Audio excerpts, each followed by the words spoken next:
My wealthy aunt left me her $30 million jewelry business. My fiancé who called me useless mocked me at a gala. Fiancé, that necklace is fake, just like you.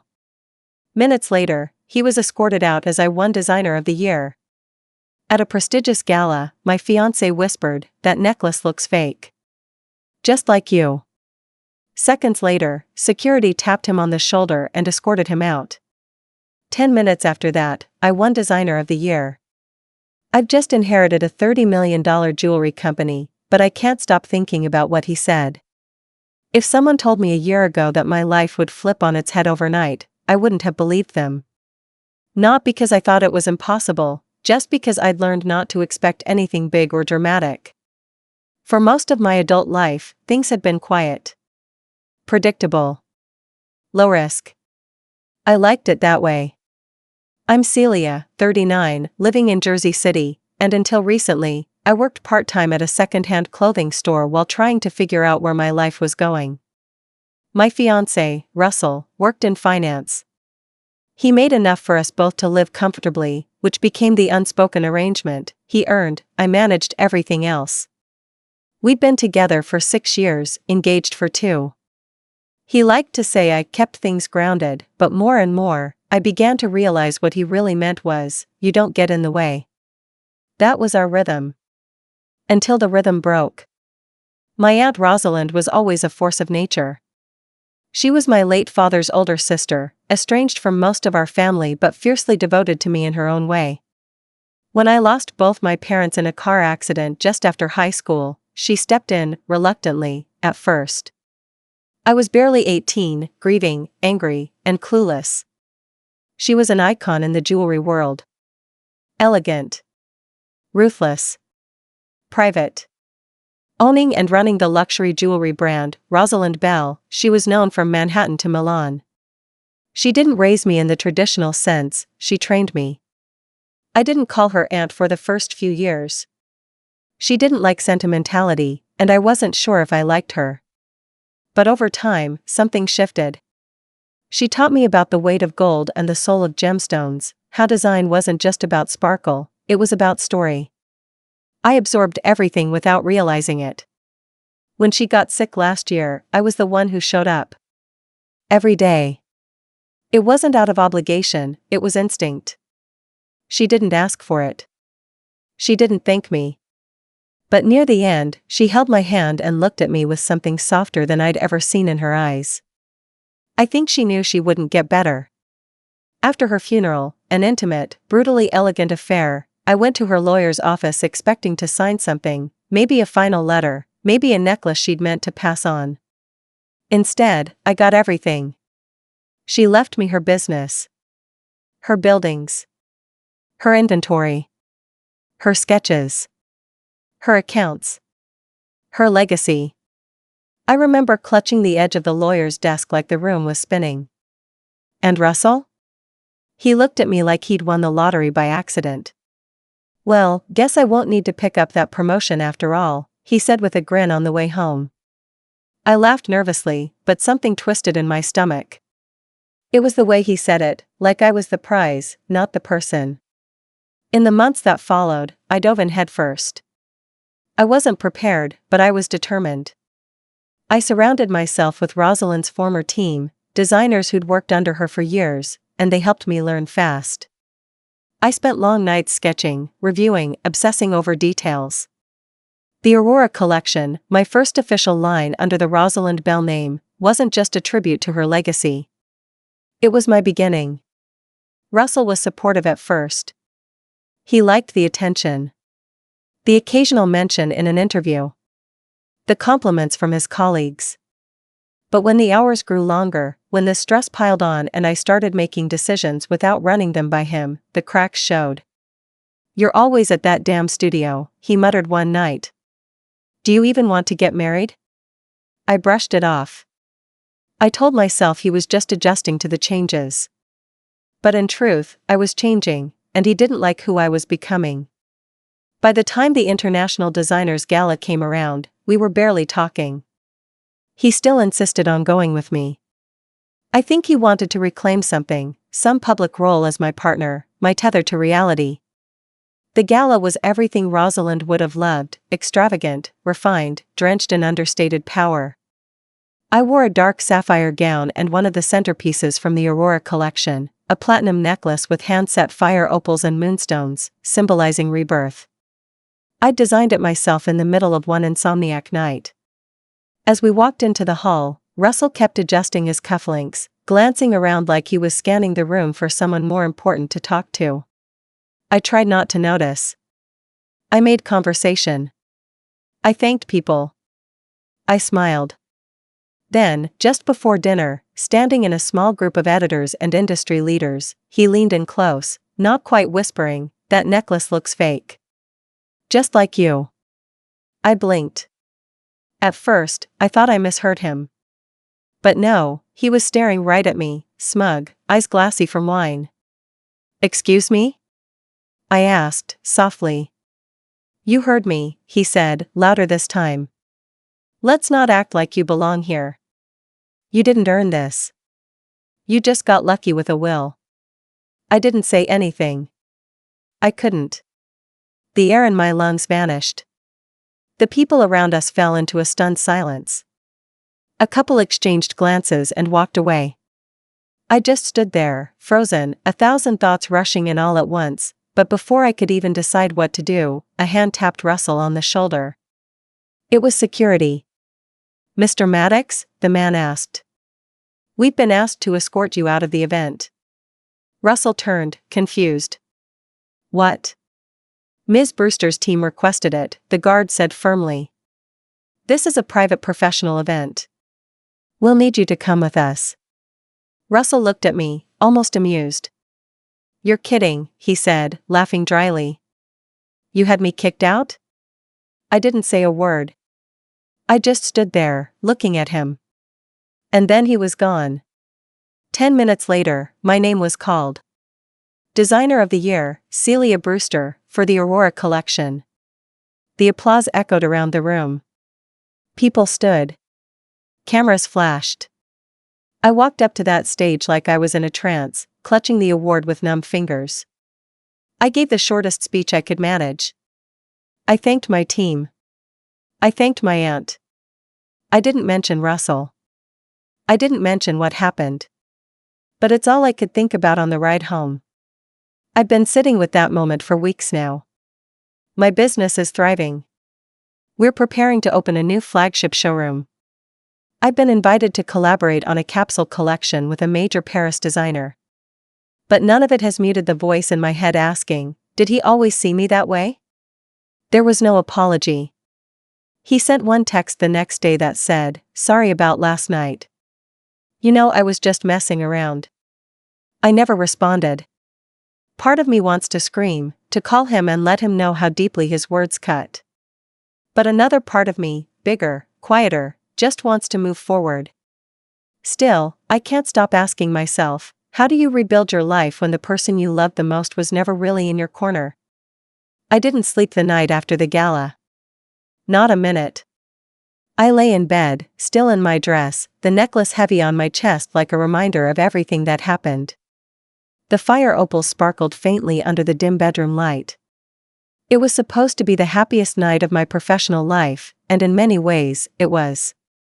But that one sentence from Russell kept looping in my head like a broken reel, "That necklace looks fake. Just like you." There was something so casually cruel about the way he said it. Like it had been sitting there on the tip of his tongue for a long time, just waiting for the right moment to be unleashed. And it wasn't just the insult. It was the ease.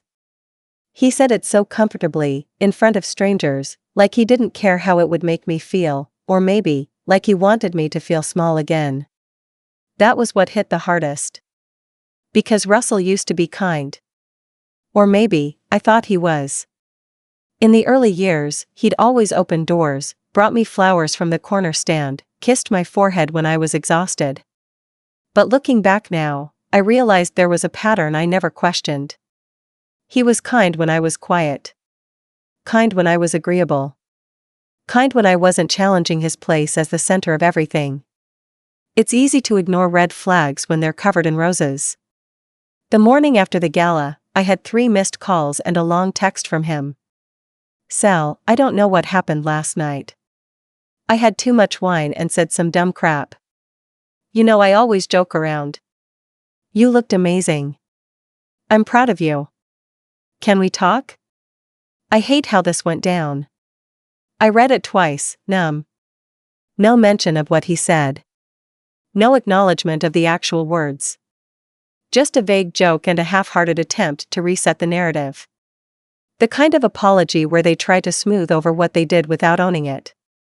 And honestly, that had always been his style. Whether it was about dismissing my ideas, cutting me off mid-sentence, or making snide comments about my little job, it was always followed by, "You're too sensitive," or "You know I didn't mean it." I used to believe that. Not anymore. I didn't respond. I didn't block him either. I just let the silence hang. And it hung heavy. Later that day, my team sent me a folder with the press coverage from the gala. Headlines. Photos.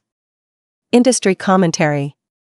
There I was, front and center, smiling, though it didn't quite reach my eyes, holding the award, necklace shimmering under the lights. That necklace. The one he mocked. It had taken me 3 weeks to design. I'd gone back and forth over every detail, the setting, the chain, the slight asymmetry that I thought gave it more personality. Aunt Rosalind once said a good piece of jewelry should never be symmetrical, it should have a flaw, like all beautiful things. I almost didn't wear it. I worried it was too bold. Too loud. Too me. But I wore it. And that night, it was the first thing Russell attacked. I wondered how many other times he'd made me second-guess myself, how often he'd slipped little seeds of doubt into our conversations until I couldn't tell where my thoughts ended and his began. My assistant, Nora, came by that afternoon. She was 27, sharp as glass, and had been by my side through the entire Aurora launch. She was the one who'd arranged for the security detail at the gala, just in case things got out of hand. I hadn't thought we'd need it, but she had. "Do you want me to take care of his stuff?" she asked gently, looking around the apartment. Russell hadn't lived with me full-time, but he kept close here. An expensive toothbrush. A small safe. A drawer filled with aftershave and overpriced socks. Traces of him were still everywhere. I hesitated, then nodded. "Yeah. Let's box it up." She didn't ask for further instructions. Just quietly began clearing out his drawer. The thing about grief, because that's what this was, in a way, is that it doesn't always look like tears and tissues. Sometimes it looks like standing in your own kitchen, holding a man's toothbrush, and realizing you didn't really know him. Not fully. Not the part of him that said those words and meant them. Over the next few weeks, I poured myself into work. Not to run from the pain, but to build something stronger from it. We finalized the next round of designs. I met with potential collaborators. I flew to Chicago for a private showcase and came back with 3 new clients. The showroom renovation began in Soho. I was busier than I'd ever been, but for the first time, I wasn't questioning my right to be there. Every win was mine. Not Rosalind's. Not Luck's. Mine.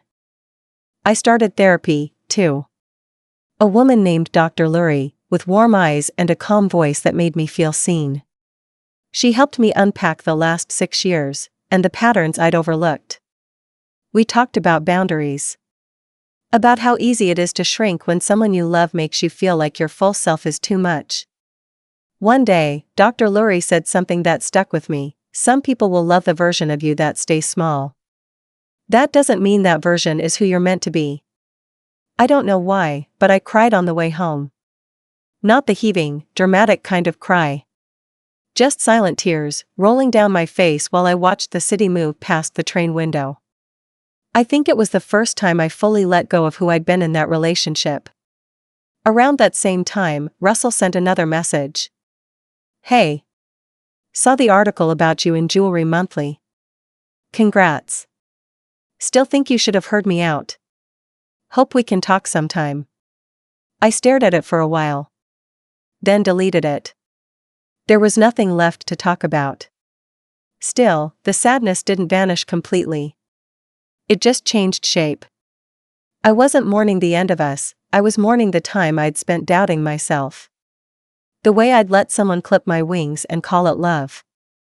And even now, even as the business grows and the invitations keep rolling in, there are quiet nights when I remember his voice at the gala. That cold smirk. That flicker of condescension. And I ask myself again, why did I ever let him be the voice in my head? I started noticing things more clearly in the weeks after the gala. Things I had been too tired or too blind, or maybe just too conditioned, to see before. Like how Russell never once introduced me by my name at his corporate events. I was always my fiancé or Celia, she works in retail, even after I inherited the business. Or how he'd make subtle comments when I got excited about something creative, that's cute, or are you sure that's how it's done in the real industry? He always said it with a smile. With a joke. And I always let it slide. Now, every time one of those memories surfaced, I felt a strange mix of shame and anger. Shame at how much of myself I had edited down for him. Anger at how easily I handed him the eraser. The business was thriving, but personally, I was walking through a sort of emotional debris field. Every drawer I opened in my apartment revealed another little leftover of him, his deodorant in the medicine cabinet, a pair of socks mixed into my laundry, his spare charger still plugged in behind the nightstand. I didn't rush to throw those things out. I didn't go on a dramatic spree with a garbage bag and a bottle of wine. I handled it slowly. One item at a time, one memory at a time. I guess it was my way of grieving, not just him, but the woman I used to be when I loved him. The worst part? I missed the idea of him. The version of Russell I thought I had. The way he'd squeeze my hand when I was anxious. The dumb inside jokes we had when we'd watch reruns of The Office. The way he'd bring me soup when I was sick, with too many crackers and not enough apology when he'd been short with me the day before. That's the thing no one tells you about leaving someone who hurt you, it doesn't make the good memories go away. It just makes them harder to hold. Meanwhile, the business didn't pause for my heartbreak. The showroom in Soho was nearly finished, and I was knee-deep in the branding for the next campaign. We'd hired a new creative director, a British woman named Marin who had a terrifying sense of style and a background in fine arts. She reminded me a little of Rosalind, direct, unbothered, with a relentless eye for detail. One afternoon, she and I were reviewing some early mock-ups for the winter line when she looked up and said casually, "That necklace you wore at the gala, who designed it?" "I did," I replied, a little unsure. Her eyebrows lifted. "You? That's the piece that's been floating around all the design circles.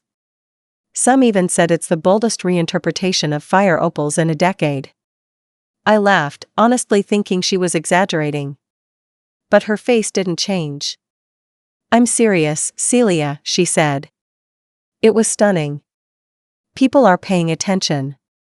That hit me like a second wave, not the flattery, but the realization. People were paying attention. Not because I was Rosalind's niece. Not because of inherited wealth or drama or spectacle. But because the work spoke for itself. For years, I believed I didn't have a voice.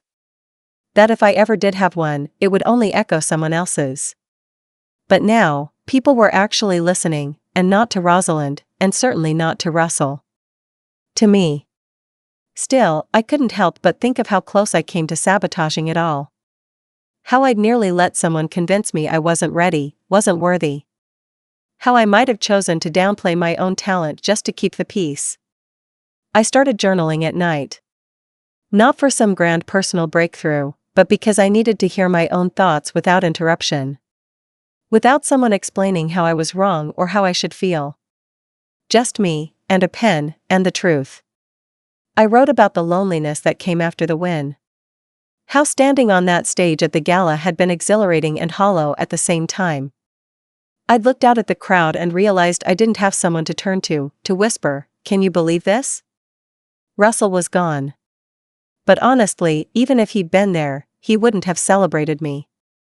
He would have clapped with tight lips and told me I was lucky. One night, I wrote down a sentence that felt like it belonged in someone else's diary, but it came from somewhere deep. He was only proud of me when I made him look good. That one hurt. Because it was true. Because I knew it. Because I lived with it for years and still clung to the relationship like it was something precious. I finally called his mother back around this time. She had left a kind voicemail after the gala, something along the lines of, "I heard what happened and I'm so sorry, dear. I hope you're all right." I always liked her. She had a softness Russell didn't inherit. When I picked up, she sounded relieved. "I didn't want to push," she said. I hope you know you didn't deserve that." I stayed quiet. "You've always had something Russell never really understood," she continued gently. "You see people. You care deeply. That's a strength, Celia. Don't ever let it be treated like a weakness." We talked for half an hour, mostly about nothing. But I got off the phone feeling lighter, and a little more grounded. Sometimes the people who didn't raise you still manage to mother you in small, quiet ways. Eventually, I returned all of Russell's things. I packed them neatly into 2 boxes and shipped them to his office with a note that said, "Please don't contact me again. I'm moving on. I hope someday you do too." He didn't reply. I didn't expect him to. In the background of all this, the company was evolving. Our next collection was shaping up to be even more ambitious. I started mentoring 2 young designers, both women in their 20s, both brimming with raw talent and nerves. I saw something in them that reminded me of myself before all of this. Before I knew how heavy a legacy could be, or how beautiful it could become if you carried it your own way. We launched a scholarship in Rosalind's name for students from underfunded arts programs. I visited schools. I gave interviews. I said thank you a lot, sometimes out loud, sometimes just quietly to myself when the lights were off and the city was humming outside my window. And still, on certain quiet mornings, I found myself scrolling through old photos of Russell and me. Wondering how someone who once made me feel so safe could turn into someone who made me question everything. Wondering how long I would have stayed if that moment at the gala hadn't happened. Wondering if I ever really knew the man I loved, or just believed in the idea of him long enough to confuse it for truth. The idea of revenge never sat comfortably with me, not in the cinematic sense, anyway. I wasn't looking to ruin Russell or see him suffer. I didn't want to key his car or humiliate him in public. I didn't even want an apology anymore. What I wanted was to live so fully, so completely, and so unapologetically that his voice would never echo in my head again. That, to me, felt like the most satisfying ending. The kind of revenge that doesn't rely on cruelty but on success and clarity. Still, life has a way of offering you little poetic moments. And mine came 6 months later, wrapped in a velvet box and a coincidence. It was a Thursday, around noon, when Nora poked her head into my office. "There's someone downstairs asking about a custom engagement ring," she said. "Name's Maddox." I didn't react right away.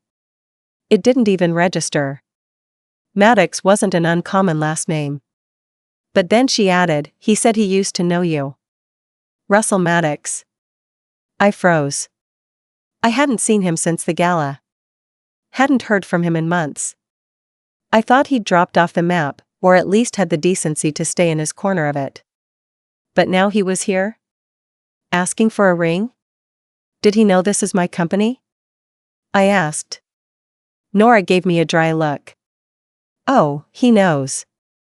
He asked if you were in." My first instinct was to have security ask him to leave. Not because I felt threatened, but because I didn't want to give him even a second of my time.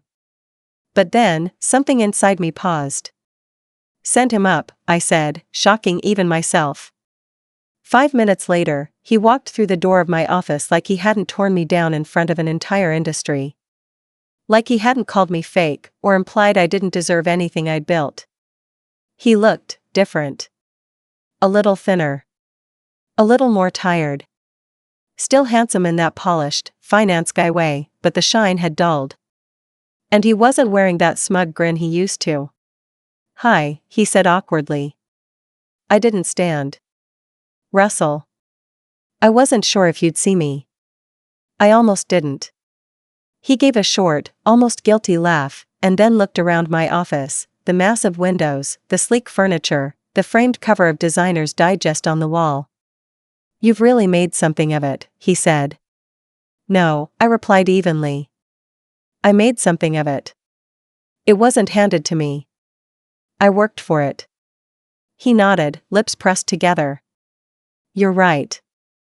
There was an odd silence, and then he finally said, I'm getting engaged. I didn't flinch. Congratulations. Thanks. I wanted to get something special. A custom piece. And, honestly, you were the only person I could think of. You always had an eye. I smiled, faint, polite. You think I should design a symbol of commitment and love? For you? He squirmed. I get it. You probably think I have some nerve. I don't think that, I interrupted. I know it. More silence. He looked at me for a long moment, searching for something, maybe sympathy, maybe validation. I gave him nothing. Do you remember what you said to me at the gala? I asked calmly. About my necklace? He swallowed hard. I was drunk. I was being stupid. I was jealous. Jealous of what? You, he said softly. I didn't say it then. I couldn't. But I saw you shining and I panicked. I didn't know how to handle the fact that you didn't need me anymore. You were rising and I felt small. He looked away.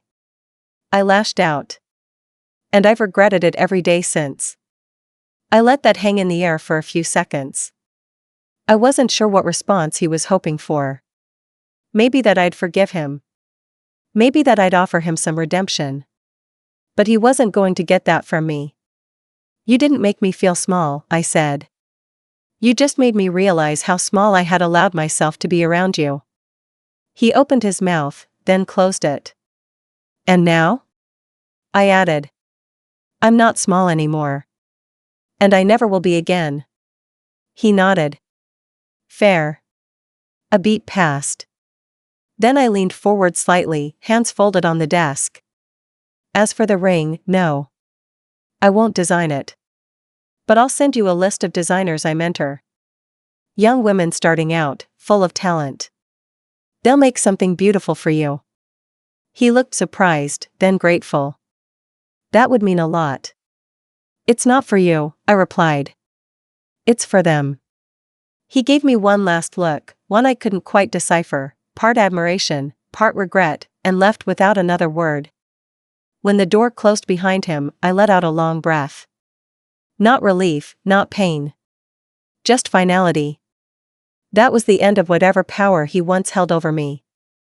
3 weeks later, one of the designers I'd recommended sent me a message, thanks again for the referral. Your ex? Kind of awkward, but paid in full. She's lovely, though. He's marrying up. I smiled at that. Let him go. Let him find someone else who fits whatever mold he thinks he needs now.